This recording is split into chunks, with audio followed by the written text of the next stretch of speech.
Good. Okay. Alright. Hello, everybody, and welcome. Today, I have something for you that's different than anything I've done so far.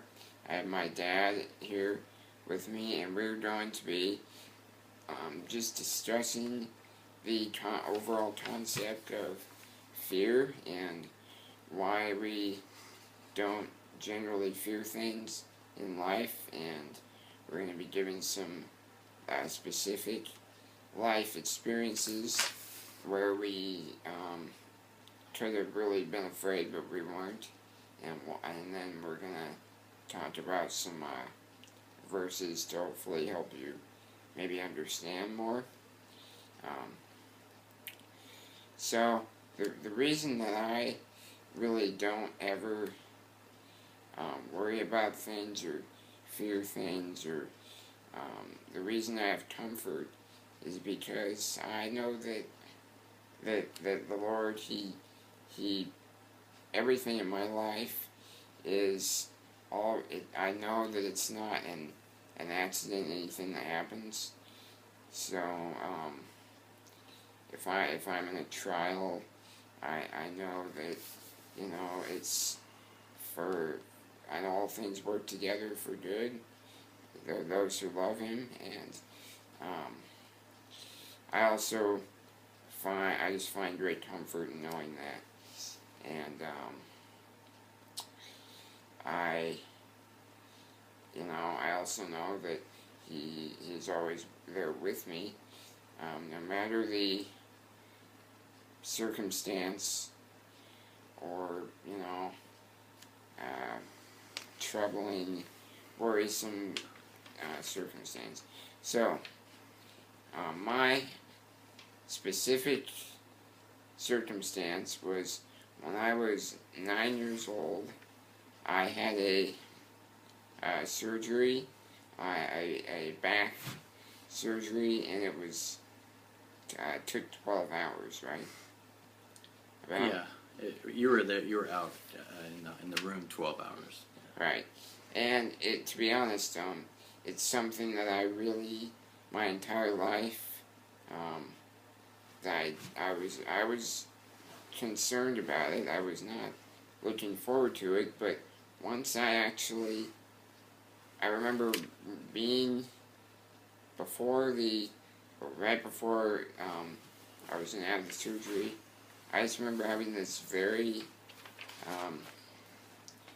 great just peace, being at peace, and being my normal funny self, and I just remember just saying, I know God's with me, and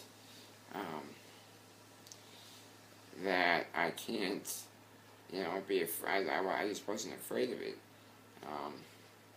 And I was pretty young too, and looking back, I was only 9. I still wasn't really afraid, and I remember throughout the whole experience, even after, I don't remember having a lot of pain, to be honest. And that might sound weird, but I believed God was there with me, and so I wasn't afraid of any,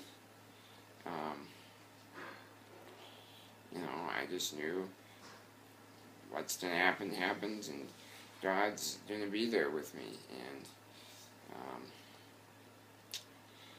and I think Tell them that's... what they did in the surgery. At the end? Tell them what they did in the surgery to you. What did they do? Oh, they fused. It's a spinal fusion. So before my back was kind of curved, and it basically just got rid of the curve, pretty much. And so yeah, that's what that did.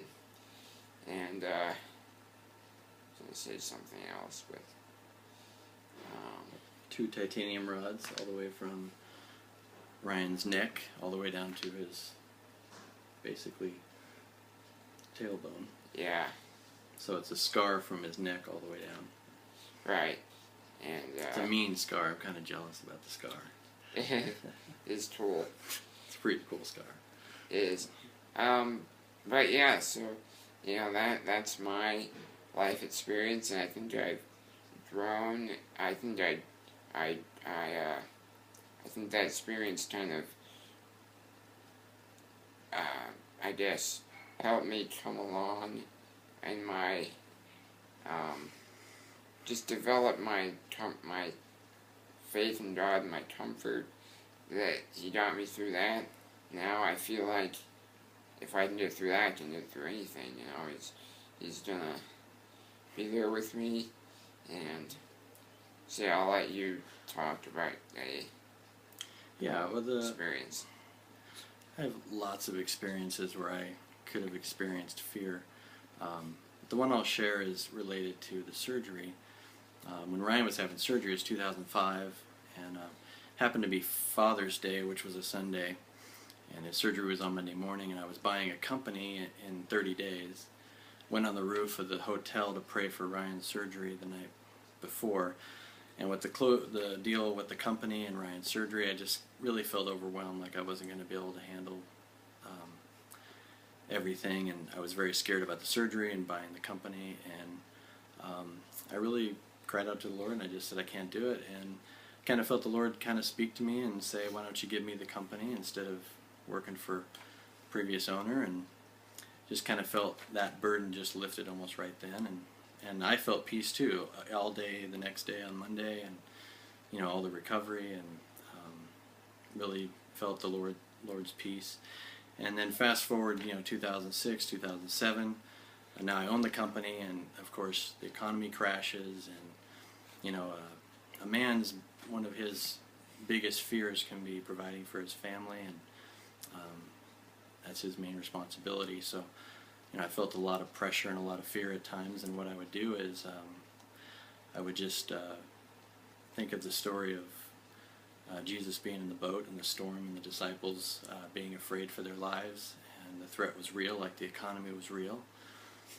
And I would sometimes, on a really difficult day, I would just look up and say, you're in the boat with me, and it's your company, and I'm just not going to worry about it. And it really, really helped me get through all the years of, and still ongoing a little bit, but all the years of the stress of the economy and trying to make the company run, and thinking that it was all me. So it's not that I don't have fear. I do have fear, but the main thing we're trying to get across is that we always have the choice to not have fear, no matter what the situation, the circumstance, cancer, health. And it's not a mind exercise that we're playing where we sort of get rid of the stress with a mind trick. It's an active step that we take where we realize, we look at the Lord, we trust Him with the problem or the threat and the outcome, and we just surrender and say, Lord, you're with me, the outcome's with me. That's exactly what He wants us to do, is look to Him, give Him the problem, give Him the situation, and then fully let it go. And the fear will vanish no matter what the threat is, whether it's cancer, the economy, something else. It doesn't really matter what it is. We have that freedom to just get rid of the fear completely, and when we do that, we get an active response from the Lord. And I've got a couple verses I wanted to share.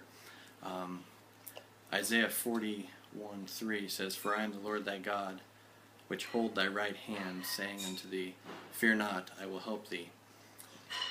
And that's God saying that He will actively reach down and help us through our problems, and be with us through our problems, and commands us over 365 times, people say in the Bible, not to be afraid. And that same hand is the other verse I would want to bring up as far as His hand, which is the amazing thing to me. Isaiah 45:12, "I have made the earth and created man upon it. I, even my hands, have stretched out the heavens, and all of their hosts I command." So, in the last century, I don't want to get scientific and all that, but in the last century we've learned that the galaxies are actually spreading apart, and in 1998 we learned that the galaxies are actually accelerating in speed. So the Bible in 11 different places says that God, His hand stretches out the heavens, His power, and what's amazing is that same hand that stretches out the heavens, which scientists would say that is about 70% of the universe's energy. And they just call it dark energy because they don't know what it is. But that power, that dark energy that they call it, that same hand that's powerful enough to spread the galaxies, has promised to come down with that same hand and help a little man on the earth with his problem. And so that's why it's not just a mind game or a psychological trick we're talking about. We're talking about looking to the Lord, giving him the problem, his power. He promised to come down and help us with the problem. Mm-hmm. And yeah, that's some good verses. And I know I speak for both of us. I also want to say that the whole idea of the one day at a time really helps as well, because if you look at your problems of today and just handle those problems today, you don't need to worry about tomorrow's problems or next week's problems or next year's problems. You don't need to fear them either, because if you just God gave you the strength to handle today and today only, and so that also helps. Worth mentioning that too. That's absolutely worth mentioning. It's actually very, very key, because I don't believe, and I haven't experienced it, and the Bible's pretty clear, taking no thought for tomorrow, for today's got enough problems of its own. So it's very important that God's not going to give us the strength to handle the fear of next week or next month or next year.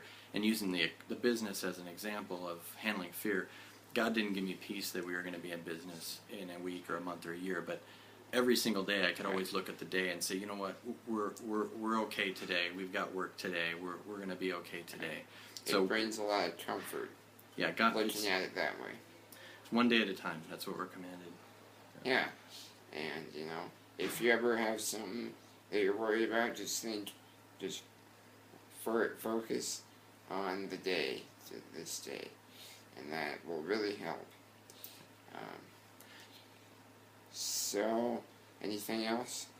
I think that's about it. But yeah, the only other thing we do is when things do get real tough, we always joke to each other and say 14,000 days, which means that even though life is tough and difficult and maybe painful, within 14,000 days we're going to see the Lord, and all the pain and suffering will be over. So, all right, thank you for watching, and 14,000 days.